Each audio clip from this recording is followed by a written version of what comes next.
nama saya Brigita Nindita Dian Paramita dengan NPM 203084. Dalam video kali ini, saya akan mempresentasikan hasil penelitian saya terkait tugas pembangunan jemaat yang mengambil tema adalah membangun umat di tengah pandemi COVID-19. Dari tugas saya sendiri, saya mengambil judul Lumbung Pangan di Wilayah Pucang Sawit sebagai upaya mengembangkan umat di masa pandemi COVID-19. Dari penelitian yang saya lakukan, saya merumuskan rumusan masalah dalam penelitian saya ini, yaitu bagaimana kegiatan lumbung pangan dilaksanakan di wilayah Pucang Sawit sebagai usaha untuk membangun umat di masa pandemi COVID-19. Dan tujuannya sendiri yaitu mengetahui bagaimana pelaksanaan lumbung pangan ini di wilayah Pucang Sawit. Lalu, metode yang saya gunakan adalah penelitian kualitatif karena saya mengambil data melalui wawancara. Penelitian ini mengambil lokasi di wilayah Santo Yohanes Don Bosco, Pucang Sawit, dengan melakukan wawancara pada hari Rabu, tanggal 16 November, pukul 7 malam. Dalam wawancara yang saya lakukan, saya menyusun 5 pertanyaan, yaitu yang pertama, apakah selama pandemi kegiatan di wilayah tetap berlangsung? Yang kedua, kegiatan apa saja yang tetap terlaksana? Yang ketiga, bagaimana sistematika kegiatan lumbung pangan? Yang keempat, bagaimana keikutsertaan atau keaktifan umat dalam kegiatan lumbung pangan? Dan yang kelima adalah apa yang diharapkan dengan adanya kegiatan lumbung pangan.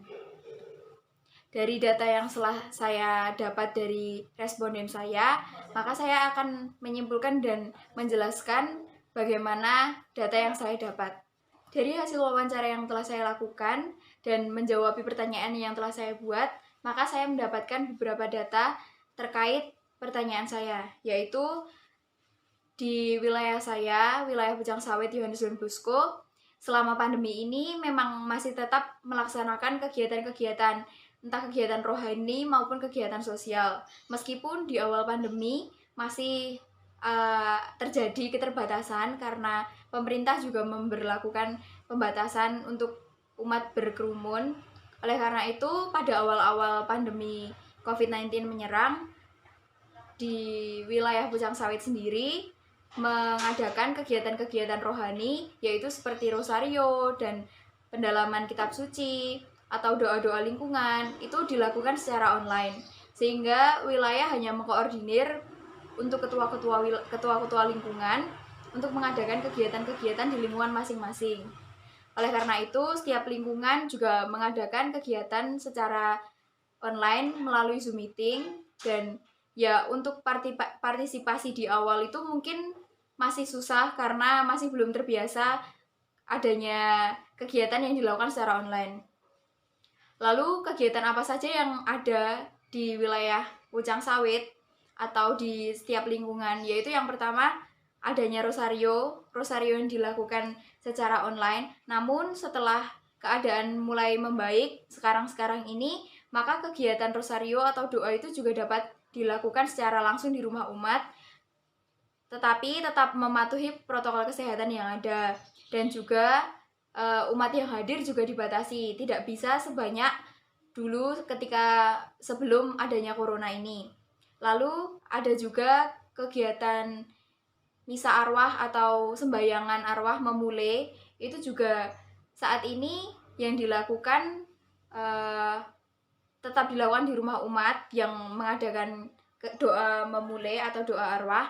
Namun umat yang diundang untuk hadir juga terbatas. Mungkin dulu bisa satu keluarga ikut serta untuk bersama-sama berdoa memulai, namun sekarang satu keluarga hanya satu orang saja yang mewakili, sehingga tidak terjadi kerumunan yang lumayan banyak.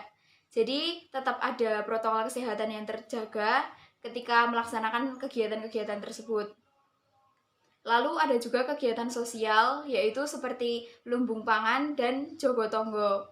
Nah, di sini saya tertarik untuk membahas tentang lumbung pangan itu sendiri.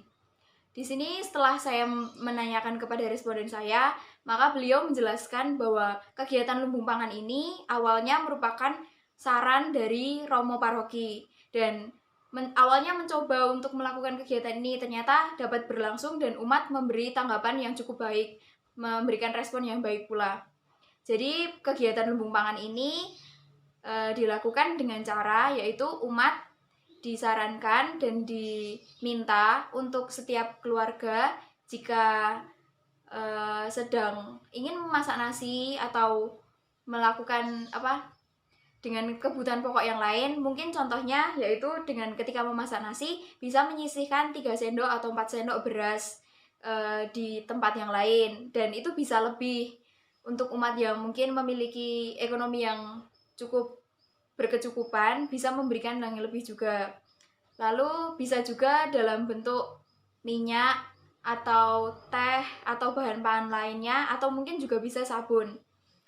Jadi kegiatan lumbung pangan ini sebenarnya itu seperti kita atau umat wilayah Pucang Sawit itu diminta untuk menyisihkan apa yang dipunya saat itu untuk dapat dibagikan kepada orang-orang lain yang ada di wilayah Pucang Sawit. Dan itu bukan hanya untuk umat Katolik, namun untuk seluruh warga yang ada di Pucang Sawit.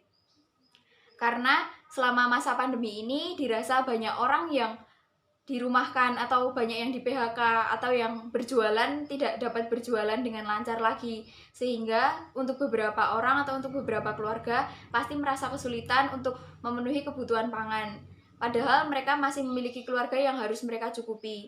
Oleh karena itu, maka pengurus wilayah juga tertarik dan tergerak untuk mengembangkan kegiatan ini, dan buktinya memang umat memberi respon yang baik pula, yaitu dengan banyak sembako atau banyak kebutuhan pokok yang terkumpul dan akhirnya dibagikan kepada umat yang membutuhkan. Dan dilihat dari umat yang memiliki ekonomi yang tinggi memang bisa langsung memberikan sumbangan yang cukup banyak. Dan untuk yang umat yang memiliki ekonomi menengah atau yang bisa dikatakan ya cukup, itu juga mereka memiliki partisipasi yang baik, meskipun hanya terkumpul sedikit, namun itu yang diharapkan dari pengurus, yaitu bukan berapa jumlahnya yang diberikan, tetapi bagaimana umat itu memiliki hatinya tergerak atau memiliki kepekaan atas keadaan sosial yang ada di sekitar mereka, sehingga sebenarnya pengurus wilayah ini yang diharapkan itu bagaimana umat menanggapi atas kegiatan ini. Jadi mungkin ya dari kegiatan ini dapat menimbulkan tali persaudaraan yang erat juga bagi umat Katolik yang ada di Pucang Sawit dan dengan umat agama lain yang ada di Pucang Sawit lainnya. Karena yaitu tadi hasil dari kumpulan sembako ini tadi atau bahan pokok ini juga dibagikan kepada mereka semua. Jadi untuk sistematikanya sendiri yaitu umat mengumpulkan atau menyisihkan di rumah masing-masing, lalu dikumpulkan kepada pengurus yang ada di lingkungan yang sudah diberi tugas untuk bertanggung jawab atas kegiatan lumbung pangan tersebut. Lalu dari pengurus lingkungan tersebut akan mengumpulkan di kapel, karena di wilayah Pucang Sawit memiliki kapel, maka kapel itu digunakan untuk menampung bahan-bahan pokok atau bahan-bahan pangan yang sudah terkumpul. Lalu setelah itu maka bahan-bahan lainnya yang dari lingkungan-lingkungan lain juga dikumpulkan bersama di situ, akhirnya disisihkan dan dibagikan. Dan untuk umat yang dituju sendiri itu bisa dari data yang diambil itu dari ketua lingkungan yang mengusulkan kepada pengurus wilayah, dari melihat keadaan bagaimana umat di sekitarnya, entah itu umat Katolik maupun yang bukan Katolik juga termasuk, dan bisa juga umat mengusulkan dirinya untuk mendapatkan bantuan tersebut.